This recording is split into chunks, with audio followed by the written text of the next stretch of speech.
सदगुरु बाबा जी अक्सर फरमाया करते थे कि कुछ बनो ना बनो, पर पहले इंसान बनो।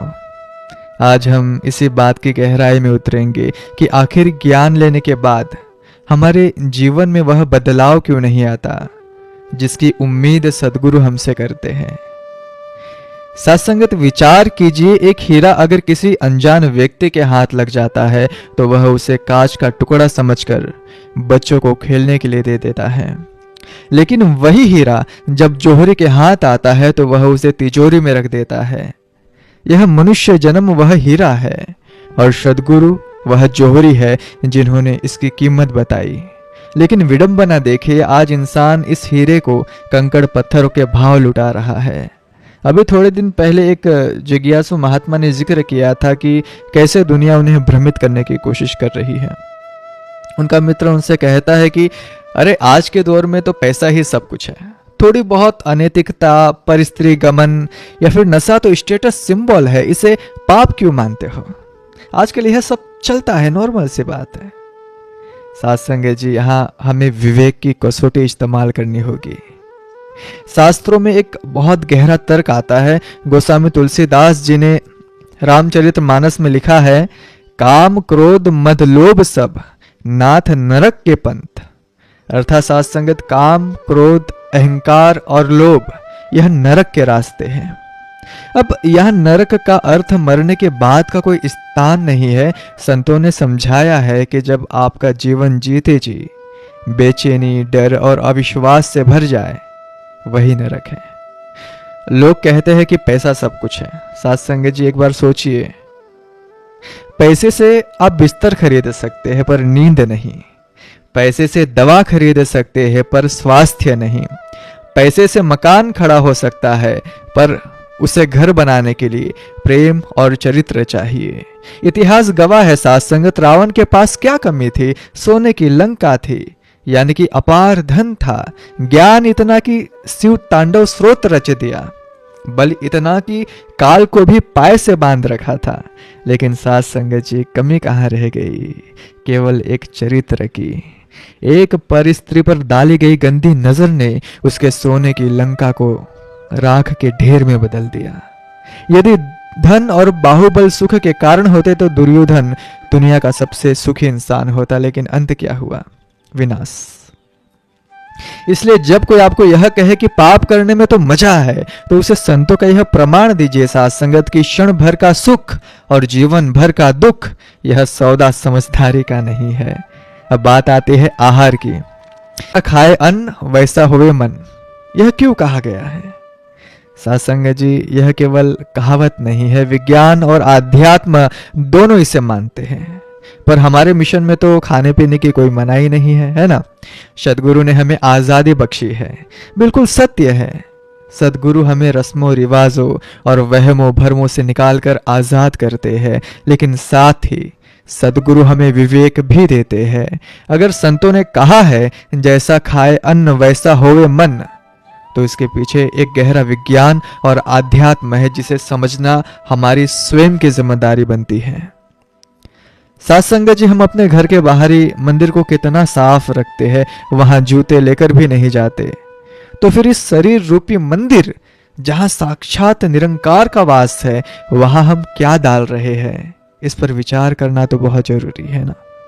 विज्ञान भी मानता है कि हर भोजन की अपनी एक ऊर्जा यानी एनर्जी होती है। जब किसी जीव को मारकर भोजन प्राप्त किया जाता है तो मृत्यु के समय उसके शरीर में जो भय, जो दर्द और तनाव के हार्मोन्स यानी कि स्ट्रेस हार्मोन पैदा होते हैं, वह पकने के बाद भी नष्ट नहीं होते। जब हम वह आहार लेते हैं तो अनजाने में ही वह निर्दयता, वह बेचैनी, वह भय हमारे मन का हिस्सा बन जाता है। आप स्वयं तर्क करके देखिए सत्संगत, भक्ति और सिमरन एक बहुत सूक्ष्म यानी सटल अवस्था है ना? जबकि तामसिक भोजन एक वृत्ति को भारी और उत्तेजित करता है। जिस पेट में हम हिंसा से प्राप्त भोजन डालते हैं, वहां बैठकर दया के सागर प्रभु का ध्यान लगाना वैसा ही कठिन है जैसे कीचड़ में खड़े होकर साफ कपड़ों की उम्मीद करना। सदगुरु हमें किसी चीज़ के लिए मना इसलिए नहीं करते कि वह हम पर हुक्म चलाना चाहते हैं, बल्कि वह इशारों में समझाते हैं कि अगर तुम्हें सहज अवस्था चाहिए तो चुनाव भी सहज और सात्विक ही करना होगा, ताकि हमारे शरीर और मन की तरंगे इतनी पवित्र हो कि सिमरन का फूल आसानी से खिल सके। यह बात सिर्फ गलत खाने तक ही नहीं बल्कि आपकी गलत संगति पर भी लागू होता है। साथ संगत जी, अक्सर सत्संग में आने के बाद भी हम डगमगा जाते हैं। इसका सबसे बड़ा कारण है कुसंग, यानी कि बैड कंपनी। कबीर साहब का बहुत सुंदर प्रमाण है, कबीरा संगत साधु की जो गंधी की बास, जो कुछ गंधी दे नहीं तो भी बास सुभास। लेकिन इसके विपरीत साथ संगत कुसंग कैसा है? यह धीमे जहर जैसा है ना। जब आप किसी ऐसे व्यक्ति के साथ बैठते हैं जो निंदा, नफरत या फिर भोग विलास की बातें कर रहा है ना, तो शुरू में आपको लगेगा कि मुझे क्या फर्क पड़ता है, मैं तो ज्ञानी हूं। लेकिन साथ संगत जी, काजल की कोठरी में कितना भी सया ना जाए, एक दाग तो लग ही जाता है। साथ संगत जी, ध्यान से सुनना, आज जिसे समाज आधुनिकता या फिर मॉडर्निटी कहता है, जैसे लिविंग रिलेशनशिप या फिर नैतिक मर्यादाओं को तोड़ना, यह आधुनिकता नहीं साथ संगत, यह मानसिक दिवालियापन है। पतन की राह पर तेजी से दौड़ना प्रगति नहीं कहलाता साथ संगत। एक गाड़ी अगर बहुत तेज चल रही है लेकिन उसके ब्रेक फेल है तो क्या आप उसे रफ्तार कहेंगे या फिर मौत कहेंगे? आज का समाज बिना ब्रेक की गाड़ी बन चुका है। हमें सदगुरु ने ब्रह्म ज्ञान रूपी ब्रेक और स्टीयरिंग दिया है ताकि हम संसार में रहे, रफ्तार में भी रहे, पर दुर्घटनाग्रस्त ना हो। सत्संगत एक बहुत मार्मिक बात संतों ने समझाई है कि अवश्य में भोक्तव्यम कृतम कर्म शुभाशुभम। चाहे कोई देखे या फिर ना देखे, यह निरंकार जो जर्रे जर्रे में है वह सब कुछ देख रहा है। हम सीसीटीवी कैमरे से बच सकते हैं, पुलिस से बच सकते हैं, पर अपने अंतर आत्मा के न्यायालय से नहीं बच सकते। जो लोग जवानी के जोश में कहते हैं साथ संगत की अभी मजे कर लो, बुढ़ापे में भक्ति करेंगे, उनके लिए संतों का बड़ा सीधा सवाल है साथ संगत की, आपको पता है कि आपकी सांसों की डोरी कब टूट जाएगी? जैसे कि युद्ध के मैदान में सैनिक को यह कहने का बिल्कुल अधिकार नहीं है कि मैं गोली चलाना तब सीखूंगा जब दुश्मन सामने आ जाएगा, उससे अभ्यास पहले करना पड़ता है। ठीक वैसे ही साथ संगत जीवन के अंतिम क्षणों में मुख पर निरंकार का नाम तभी आएगा जब पूरी जिंदगी उसका अभ्यास यानी प्रैक्टिस किया होगा, है ना। जिसने पूरी उम्र केवल छल कपट और वासना का अभ्यास किया हो, उसके मुख से अंत समय में गाली ही निकलेगी, राम नहीं निकलेगा। इसलिए साथ संगत जी, सत्संग की महत्वता है। सत्संग कोई रस्म नहीं है। हम यहाँ इसलिए नहीं आते क्योंकि हमारी हाजिरी लग जाए, हम यहाँ इसलिए आते हैं क्योंकि संसार की हवा जहरीली है और सत्संग ऑक्सीजन का चेंबर है, चेंबर। जब हम सत्संग में संतों के वचन सुनते हैं तो हमारे मन पर जमी हुई संसार की परतें उतरने लगती हैं। जैसे साबुन कपड़े का मेल काटता है, वैसे ही गुरु के वचन हमारे पापों और गलत विचारों को काटते हैं, जैसे आज काट रहे हैं। माता जी हमें यही समझा रहे हैं कि ब्रह्म ज्ञान को केवल जानना नहीं है, जीना भी है। जीने का मतलब है परिस्थितियां चाहे कैसे भी हो, हमारा रिस्पॉन्स संतों वाला होना चाहिए, संसारी लोगों वाला नहीं। साथ संगत जी, हमने यह तो जान लिया कि हमें क्या नहीं करना है, हमें कुसंग और अनैतिक आचरण से बचना है। लेकिन अब मन में यह सवाल पैदा होता है कि इस भाग दौड़ भरी दुनिया में जहां नौकरी की टेंशन है, परिवार की जिम्मेदारियां है, वहां भक्ति को कैसे फिट करें। अक्सर हम सुनते हैं कि लोग कहते हैं कि महाराज दुकान से फुर्सत नहीं मिलती, ऑफिस में बॉस का बहुत दबाव रहता है, घर में झगड़ा और तनाव बहुत रहता है, सिमरन के लिए समय कहाँ से लाए। साथ संगत जी, यहीं पर हमसे चूक हो जाती है। भक्ति कोई एक्स्ट्रा एक्टिविटी नहीं है जिसके लिए अलग से समय निकालना पड़े। शास्त्रों में राजा जनक का उदाहरण आता है, उसको देखिए, वह विदेह कहे जाते थे। एक बार एक जिज्ञासु उनके पास गया और सोचने लगा कि यह कैसा ज्ञानी राजा है, यह तो मखमली गद्दों पर बैठा है, राज काज चला रहा है, यह मुझे क्या ज्ञान देगा। राजा जनक ने उसके मन की बात जान ली। उन्होंने उस जिज्ञासु के हाथ में दूध से लबालब भरा हुआ एक कटोरा दिया और 2 सैनिक उसके पीछे लगवा दिए। शर्त यह थी कि उसे पूरे नगर की परिक्रमा करनी है, लेकिन अगर दूध की एक बूंद भी गिरी साधसंगत तो सैनिक उसी क्षण उसका सर धड़ से अलग कर देंगे। वह व्यक्ति गया, पूरा मेला देखा, नाच गाना देखा, बाजार देखे और वापस आ गया। राजा जनक ने पूछ लिया, बताओ नगर में क्या क्या देखा तुमने? उसने हाथ जोड़कर, राजन मेरा पूरा ध्यान तो इस कटोरे पर था। मुझे डर था कि एक बूंद गिरी तो गर्दन जाएगी। मैंने नगर देखा तो सही, पर मेरा ध्यान वहां नहीं था। राजा जनक ने मुस्कुराते हुए कहा, बस यही गृहस्थ में संन्यास है। मैं राजकाट सब करता हूं, पर मेरा ध्यान इस निरंकार की ज्ञान रूपी कटोरे पर टिका रहता है, ताकि कहीं मेरा ईमान ना डगमगा जाए। साथ संगत जी, बात देखिए, जब आप गाड़ी चलाते हैं तो आप गियर बदलते हैं, ब्रेक लगाते हैं, बातें भी करते हैं, लेकिन आपके दिमाग के किसी कोने में यह फिक्स होता है कि मुझे घर जाना है। क्या आप बार बार रटते हैं कि मैं ड्राइवर हूं, मैं ड्राइवर हूं? नहीं ना, वह आपके अवचेतन मन में बस गया है। ठीक वैसे ही साथ संगत, आप ऑफिस में फाइलें चेक कीजिए, दुकान पर सौदा कीजिए, पर मन के एक कोने में यह स्मृति बनी रहे कि मैं एक आत्मा हूं और यह निरंकार मेरे अंग संग है। बस इसी अवस्था को सहज समाधि कहा गया है। साथ संगत जी, दुखों का मुख्य कारण काम नहीं है, दुखों का कारण है कर्ता भाव और स्वामित्व। हम सोचते हैं साथ संगत कि यह घर मेरा है, यह औलाद मेरी है, मैंने इसे बनाया है ना। यह मैं हमें डुबो देती है। एक बैंक का कैशियर साथ संगत, वह रोज करोड़ों रुपए गिनता है। अगर किसी दिन बैंक में 10 करोड़ आ जाए तो वह नाचता नहीं है, और अगर किसी दिन बैंक खाली हो जाए तो वह रोता नहीं है। क्यों? क्योंकि उसे पता है कि यह पैसा मेरा नहीं है, मैं तो बस एक ट्रस्टी हूं, एक संभालने वाला हूं। जिस दिन शाम को हिसाब मिलेगा मैं अपने घर चला जाऊंगा। साथ संगत जी, सदगुरु भी हमें यही दृष्टि देते हैं। यह परिवार, यह शरीर, यह संपत्ति सब निरंकार की अमानत है।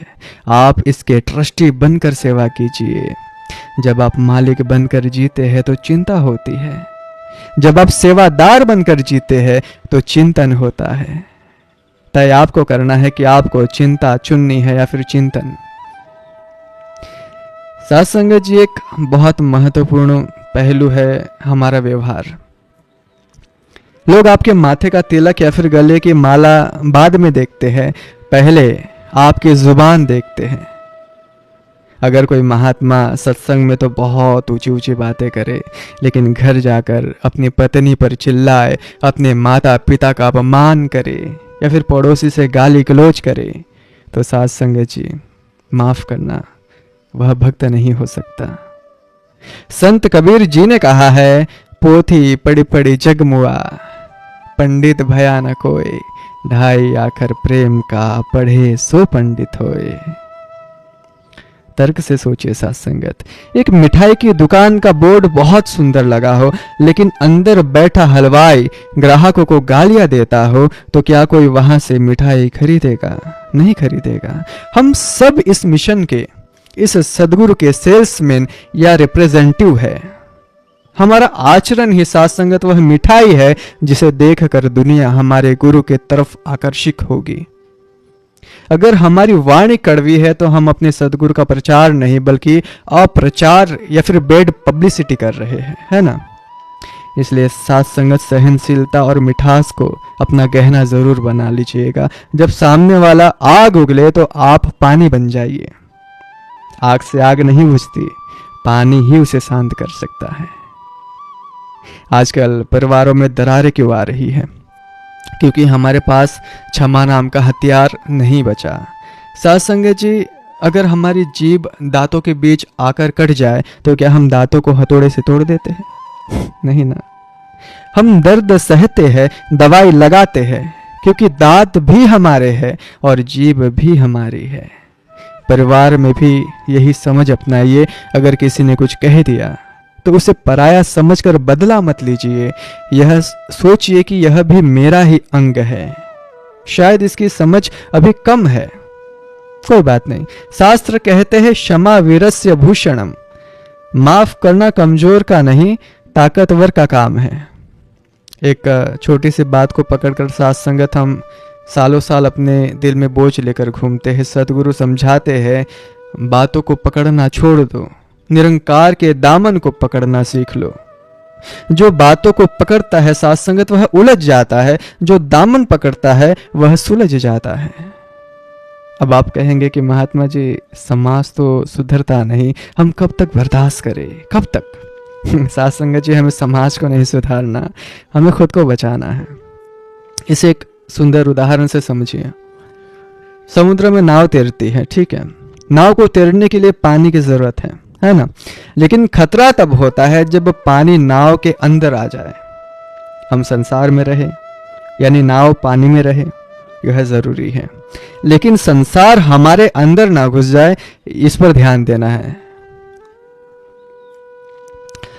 संसार हमारे अंदर कैसे घुसता है साथ संगत? लोभ, मोह और ईर्ष्या के छिद्रों से घुसता है।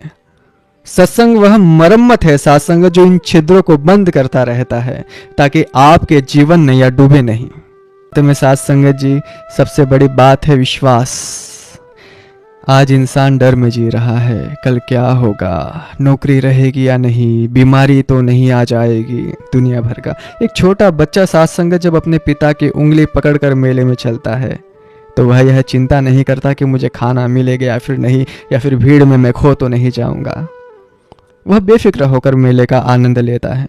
हमने इसकी उंगली पकड़ ली है, ब्रह्म ज्ञान ले लिया है, तो फिर चिंता कैसी? सदगुरु बाबा जी अक्सर फरमाया करते थे, ईश्वर पर विश्वास का मतलब यह नहीं कि जो तुम चाहोगे वह होगा, बल्कि विश्वास का मतलब यह है कि जो भी होगा वह तुम्हारे लिए अच्छा ही होगा।